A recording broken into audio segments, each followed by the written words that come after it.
guys! So, meron kaming bagong vlog and nakita namin yung mga comments dun sa mga previous videos namin about Universe League.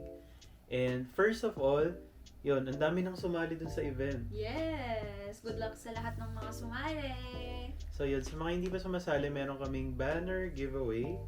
Ito yung mga banners na papamigay namin. So, tignan nyo lang yung previously uploaded video ko and makikita nyo kung paano sumali and to get the chance na manalo ng banners. So, yung video natin ngayon, meron akong nabasa ng mga comments and nagtatanong sila kung ano daw yung tingin natin sa ranking ng AHOF members. Kasi nga, napanood natin sila ng live. Yes! So, gusto nila malaman kung sino yung pinaka magaling kumanta, sino yung pinakagaling sumayaw, yung malakas yung dating, mga ganun. So, naisipan namin na gumawa ng ranking AHOF members based on different categories. Yes!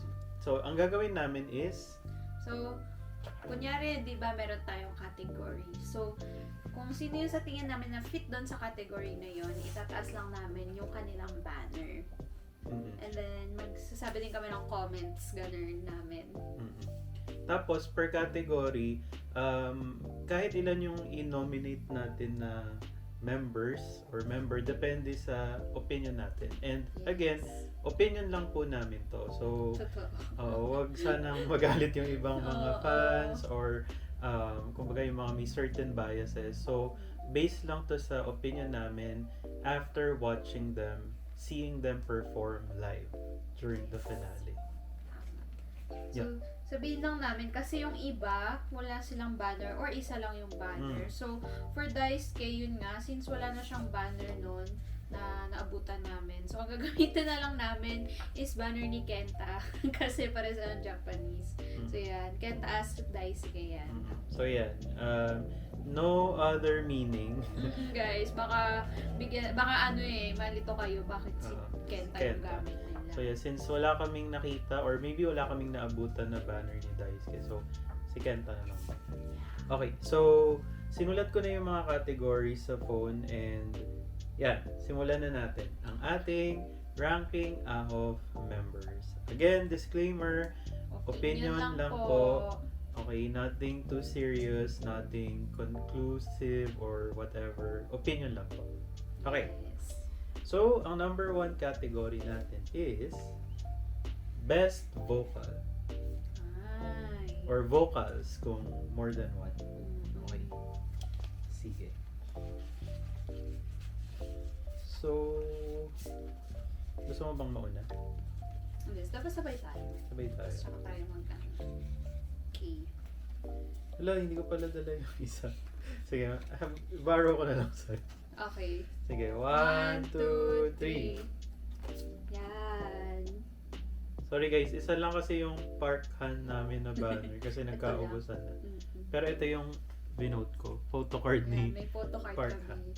Sige. Yun. So, yung isa din is si JL. JL. Pero, yun, hindi ko rin nadala yung banner ko nandun sa lalagyan. Pero, dalawa rin yung boto ko. Parehas pala tayo na vote. Oo, tama. So, I think, mag-a-agree din naman ng lahat na best vocals talaga. Isa dyan si Parkhan, tsaka nga si JL. So, nakita naman natin sa mga videos nila, diba? Super galing talaga ng vocal performance nila. And, excited akong marinig kung anong klaseng vocals yung i-bring nila kapag nag-ano na talaga sila ng debut album nila. So, yun. Pero dun sa finale performances, actually, ang napansin ko talaga na magandang vocal kay Parkhan, talagang lutang yung mga lines niya, maganda yung mga parts niya. Pero sa tingin ko kay JL, both dun sa tag tsaka sa La Fiesta, hindi masyado siyang bumirit eh. I mean, as far as I remember. Parang mas maganda pa yung mga previous lines niya dun sa songs during the competition. Pero I think, yun nga, kung napanood niyo yung video nila na Orin Wangja, yung Little Prince, duet nila ni Parkhan, talagang ang ganda ng vocals nila parehas. Diba? So, sana may ganong mangyari din. Diba? Parang, sa kanta nila. maybe sa B-side ng album, debut album, sana merong ballad. Yun nga, ballad. Feeling ko sobrang ganda nun kung silang dalawa. Diba? Okay. So, yun yung first category natin. Yes! And second one, Ay, wait. Nga pala, bago tayo syempre guys, comment nyo din yung boto nyo So, bawat category, comment nyo din para makijoin kayo sa saya namin. yeah, so share your opinions then. Anyway, it's a democratic country. Wow! Ano daw? May freedom of expression. Oo. Pero huwag kayo mag-aaway, guys. Okay, mag-away. Opinion lang. Mm. Okay. So, number 2 category natin is Best Dancer. Feeling Okay. ko sobrang biased ko talaga pagdating dito.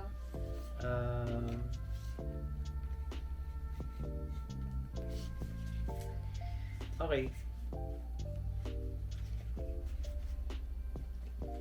Bakit kulang yung mga banners ko pala? Sino kulang dyan? Wala akong... Ay, yung JL nga, wala akong si JL. Okay. Okay guys, kinuha lang namin yung banner ni JL. Pero yon, yung second category ulit natin is Best Dancer. So, banner reveal. 3, 2, 1. Piling ko ang bias ko. Okay. So, sino muna? Ikaw, bakit dalawa pinili? Well, syempre si Kasama JL, si- number 1. Kasi, ang galing niya kahit nun sa live, talagang ang Totoo. linis nung galaw niya. Iba talaga yung mga pitik niya, guys, eh. Tsaka, parang ano na siya, comfortable na siya sa pag-project. Talagang pag-execute ng mga dance moves. Kaya, sa tingin ko, ang galing-galing niya. Tapos, pangalawa si Steven. Kasi, nagustuhan ko yung part nila sa We Ready. Yung part ng Team Rhythm. Ang galing din niya dun sa part nila. Actually, nagalingan ako sa buong Team Rhythm dun sa We Ready nila. Ayan. Syempre, pinili ko din si JL. Medyo bias. Pero, iba talaga kasi yung galaw niya sa stage. Parang, para sa akin talaga siya yung pinaka na-notice ko. Tapos, yung the way na pagsayaw niya, parang nakikita mo talaga na na-enjoy niya being on stage. So, from the expressions, tas bawat galaw niya, talagang energetic yung dinadala niya sa stage. So, yung JL talaga for me, pagdating sa dance talaga. Oh, grabe ah. So, 2 first categories si JL yung Oo. parehas. Sobrang versatile niya talaga. Yes. Okay. So, next category natin is Best Visual. Ay. Okay.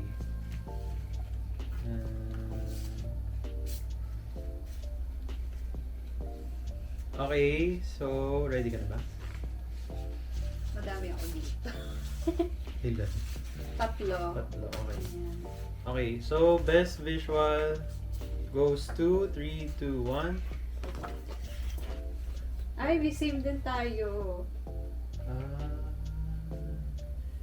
Okay. Sige, ako naman mag-start. So, syempre, unang-una, si Jungwoo talaga. So, talaga yung artista vibes, yung itsura niya. Ang cute-cute na talaga. Parang, pag pinagsama-sama mo sila, siya yung manonotice mo yung mukha agad. Kasi kakaiba. Chart. I mean, very yun nga, K-drama star. Tapos si Steven, ang gwapo niya talaga. So, kung si Jungwoo parang cute, ganun, si Steven naman yung gwapo talaga. Tapos eto in between para sa akin si Jungwoo. Diba? So yun, sila yung tatlong pick ko for visuals. Ang lapit sa atin ni Wongki ng final. Totoo guys! Yung gwapo niya. Tapos ang bait niya, notice talaga siya ng mga fans. So sa akin, si So Jung-woo, so sinabi na ni Shai, very artista yung atake nga niya.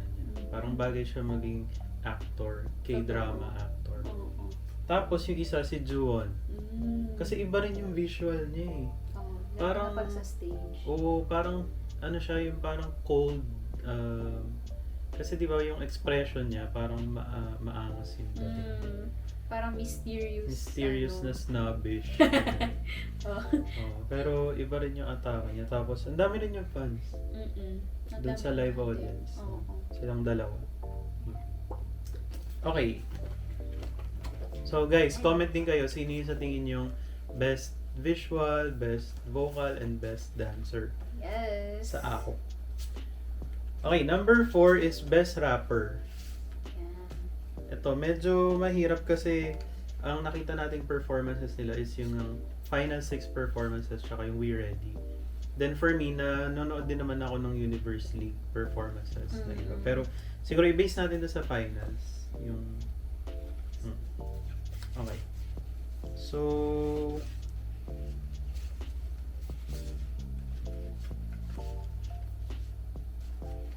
Ready ka na?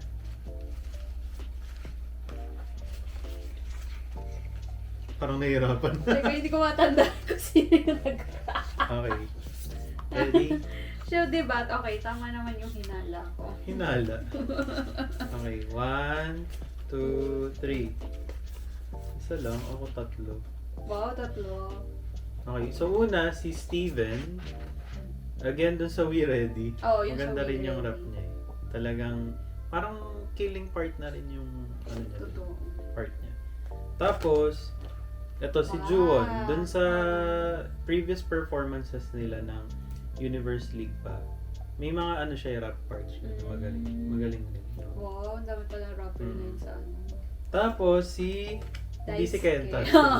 Si Representative Daisuke. lang. Oo. Si Daisuke kasi meron din siyang marami din siyang rap parts dun sa previous performances niya. And magaling rin siya. Iba yung tone ng voice ni Daisuke. Wow. Parang distinct yung boses niya. So, bagay din mag-rapper. Ikaw. Ayun. Oo, binase ko kasi din sa ano, yung sa We Ready performance nila. And ayun nga, agree ako na si Steven. Ang cool niya talaga sa stage. Ang galaw niya din, tapos pati yung rap part niya doon. Uy, na-realize ko, magdadagdag pala ako sa visual. Runner-up si Daisuke. Oo. Kasi sa personal, iba rin yung atake niya eh. Nung nanalo na sila, siya yung pinakamalapit sa atin. Oo. So, sobrang cute niya talaga, guys, si Daisuke. Parang ano talaga siya eh. Parang anime. Oo, yun. Kung si Jongwoo, parang ano siya. Drama, actor. Oo, K-drama actor. Si Daisuke parang pwede naman siya sa J-drama. Kung meron mang ganun. Parang artista Parang din siya siyang cartoon. sa Korea. Ay, sa Japan naman. Oo. Okay. Yun. So, yung next category or last category natin, ito isa sa pinaka-important na position sa K-pop group, which is center material. Center. Okay.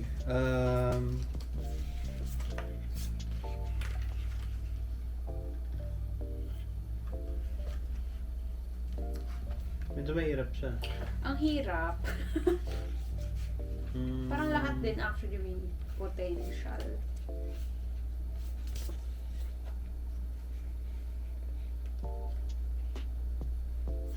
Okay. Ready ka na? Wait lang. Padaliin na lang natin. Ganun. Sige. Wala na akong hopya. Uy, hindi. Ito talaga iniisip Tingin ko. Hindi, tinitingnan ko nga. Sa ako na banner. Pero Kailangan para ng sa validation. akin, oo. So, ano lang yung sa tingin mo? Opinion lang naman to. Oo, pero para sa akin. Ito. Yan. Okay. Sige. 1, 2, 3. Yan. Tatlo rin siya. Oo. Ayun. So, ikaw. Ayan.